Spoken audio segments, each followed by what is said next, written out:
Salut cinquième, alors on va continuer aujourd'hui avec la capsule de diviser par 10, par 100 et par 1000. Alors l'objectif c'est de diviser un nombre entier ou un nombre décimal par 10, 100 et 1000 pour vraiment pouvoir pousser la virgule à gauche. Donc ceci c'est une stratégie pour réussir à mieux faire des calculs rapidement, surtout lorsque nous sommes dans des situations problèmes et que nous devons diviser par 10, par 100 ou par 1000. Alors, on commence avec le nombre 325. Notre nombre 325, on va le diviser par 10. Mais la première des choses que j'aimerais qu'on réalise, c'est le nombre de zéros que nous avons dans 10, 100 ou 1000. Alors, dans 10, nous avons un 0. Si nous avons un 0, ceci veut dire que notre virgule va être déplacée, et je dis la virgule va être déplacée vers la gauche. Donc, la virgule va être déplacée vers la gauche d'une position. Prenons l'exemple du nombre 325 divisé par 10. Comme tu peux réaliser dans ce nombre-là, il n'y a pas de virgule. Donc, il faut rajouter une virgule pour la pousser.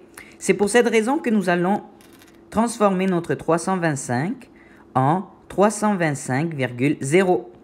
Et là, tu vas voir plus rapidement ta virgule qui se trouve juste ici. Alors, dans ce cas-ci, nous allons pousser notre virgule d'une position.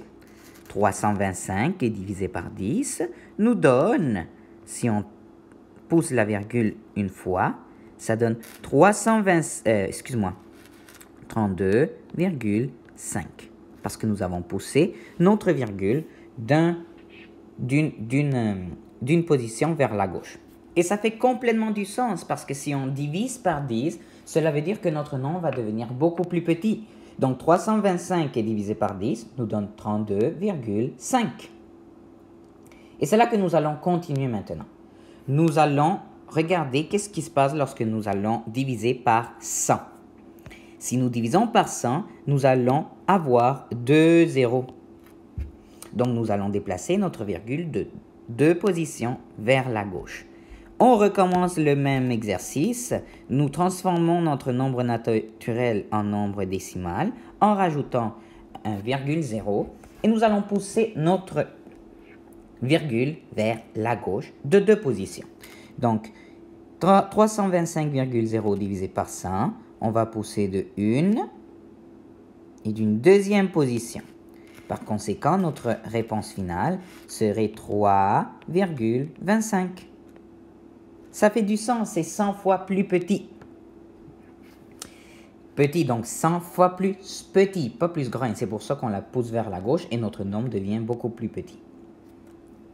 On va faire le même exercice, mais cette fois-ci divisé par 1000. Même principe, nous transformons le 325 en 325,0. Et puisque nous avons 3 zéros cette fois-ci, nous allons pousser notre virgule de 3 positions.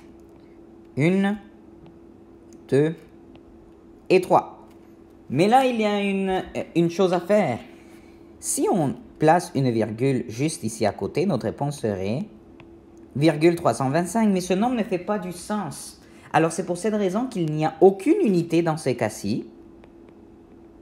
Et le vrai nombre et la bonne façon de l'écrire serait 0,325. Nous pouvons faire exactement le même exercice avec n'importe quel nombre décimal. Et voici un dernier exemple. Disons nous avons le nombre 12,36 et nous voulons le diviser par 10. Donc la virgule, elle se trouve déjà là.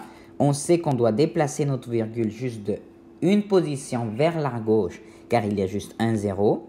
Nous prenons notre virgule et nous la poussons vers la gauche d'une position et nous allons nous retrouver avec une réponse de 1,236.